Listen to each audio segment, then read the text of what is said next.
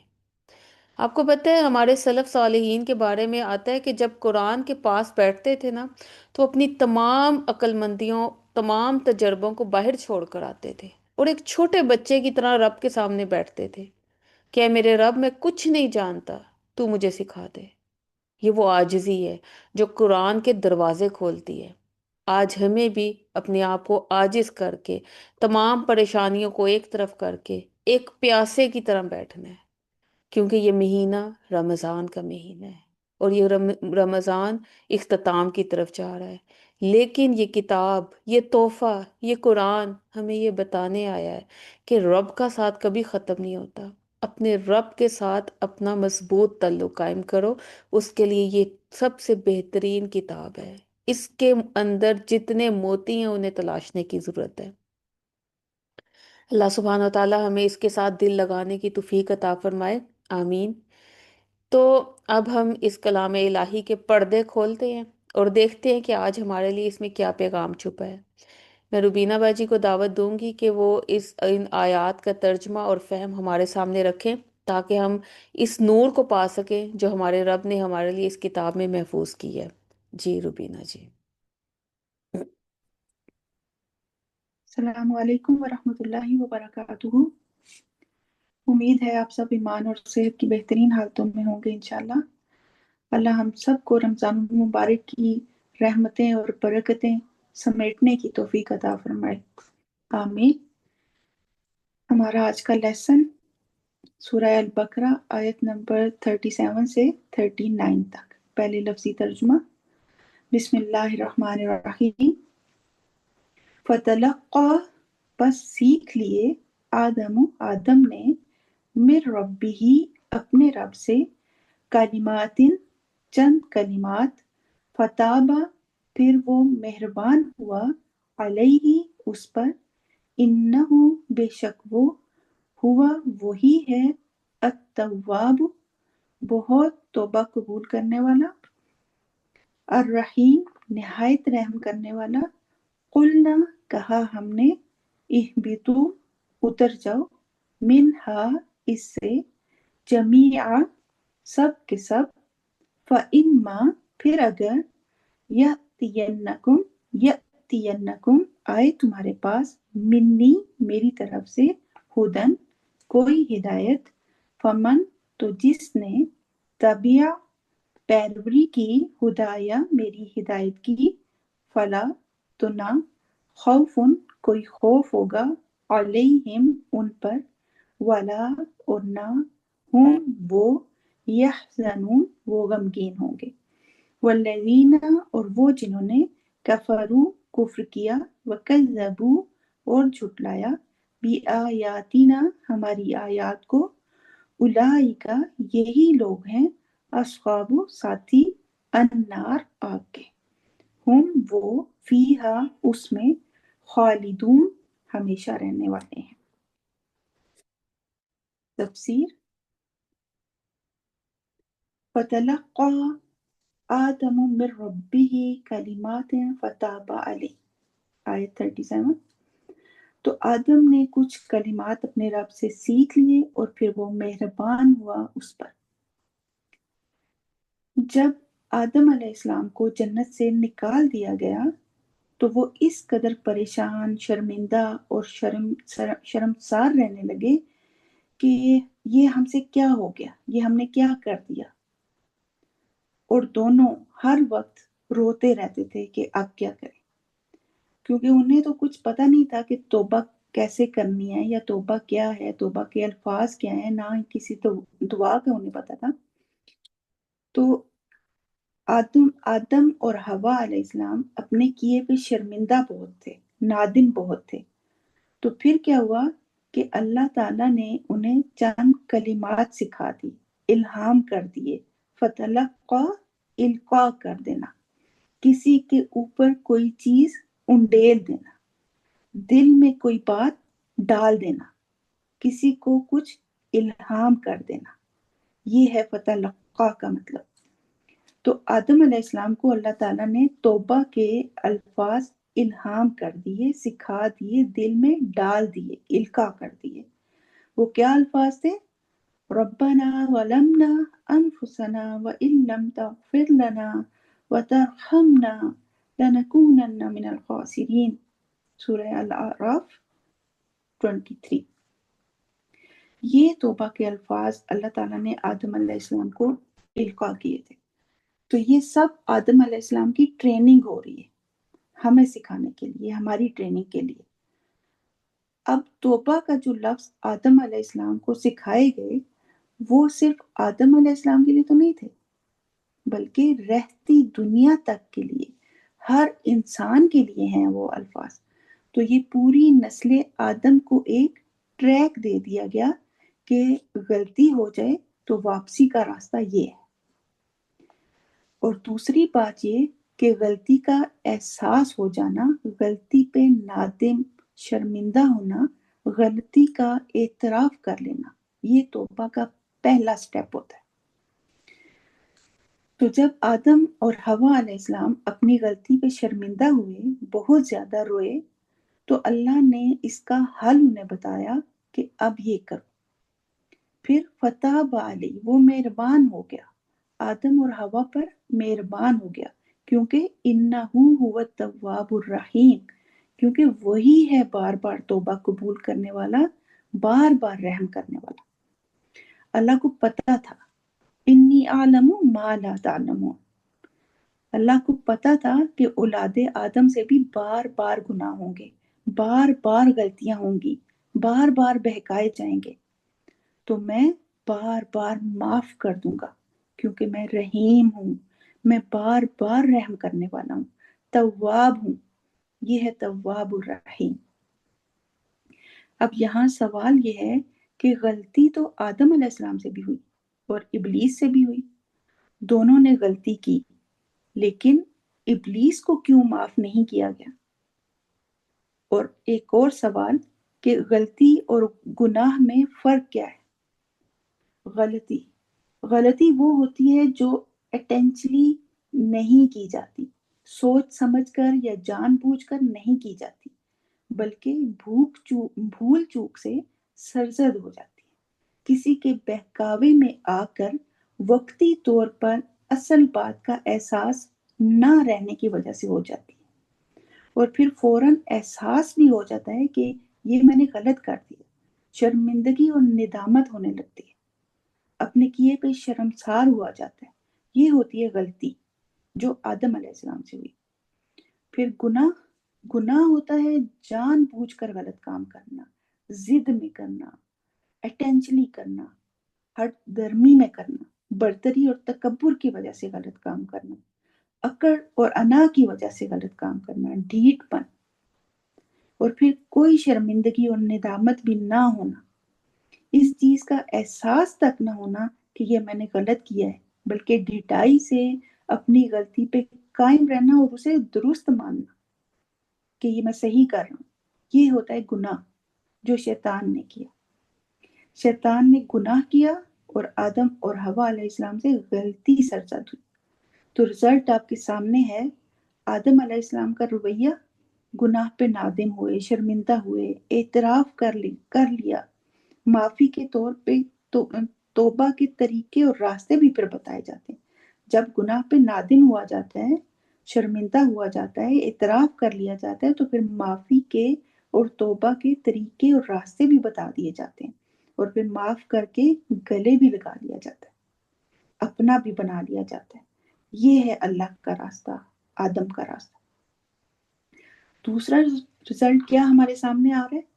شیطان کا رویہ، دل میں حسد، تکبر، اکڑ، ہٹ دھرمی، ضد، نفرت، انا اور ڈھیٹ پن، اور پھر اوپر سے نو شرمندگی، نو ایکسکیوز، نو سوری اور نو ریگریٹ۔ یہ ہے شیطان کا راستہ، جہنم کا راستہ۔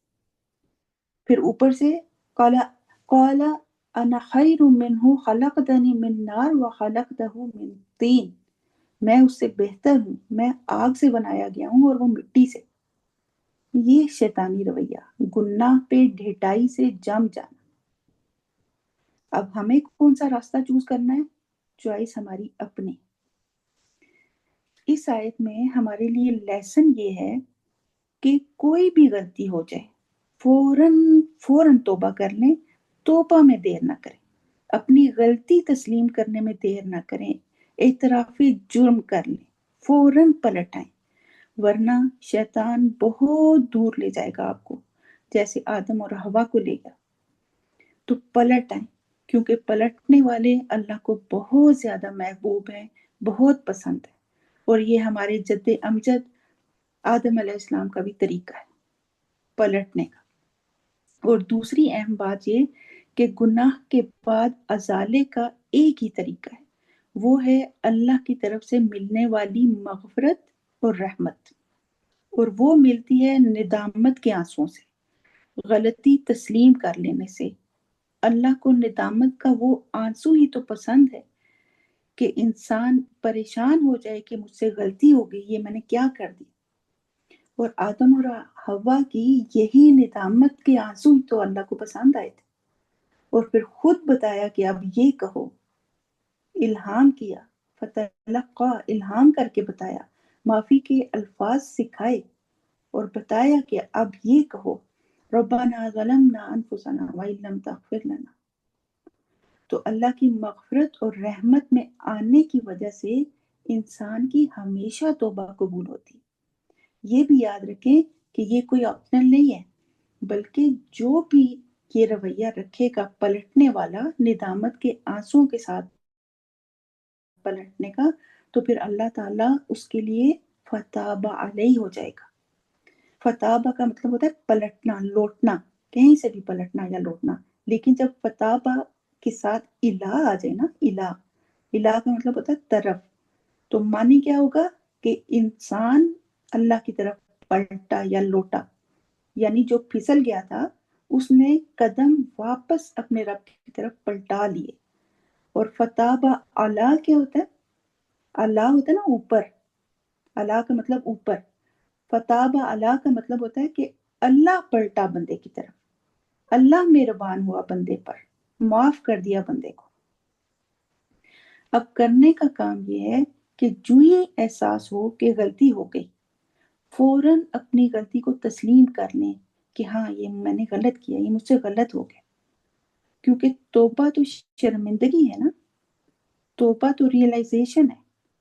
تو اللہ کی رحمت سے کبھی مایوس نہیں ہونا، کیونکہ وہ تو تواب ہے، وہ تو ضرور معاف کرے گا۔ جب آپ شرمندگی سے اپنا گناہ ایکسیپٹ کریں گے تو وہ ضرور توبہ قبول کرے گا۔ اس آیت میں ہمارے سامنے دو رویے ہمیں ملتے ہیں، اور دو ہی رزلٹ ہمارے سامنے آتے ہیں، جس کے مطابق ہم اپنی زندگی کا ایک ٹریک سیٹ کر سکتے ہیں، اپنی زندگی کو یہ ٹریک دے دیں کہ ہمیشہ اللہ کی مان کر چلنا ہے۔ لیکن جب سلپ ہو جائیں تو فوراً کے فوراً پلٹ آئیں، توبہ کر لیں، فوراً لوٹ آئیں اللہ کی طرف، معافی مانگ لیں اللہ سے، عاجزی اختیار کر لیں، کیونکہ اکڑ اللہ کو پسند نہیں ہے، اور معافی نہ مانگنا اللہ کو پسند نہیں۔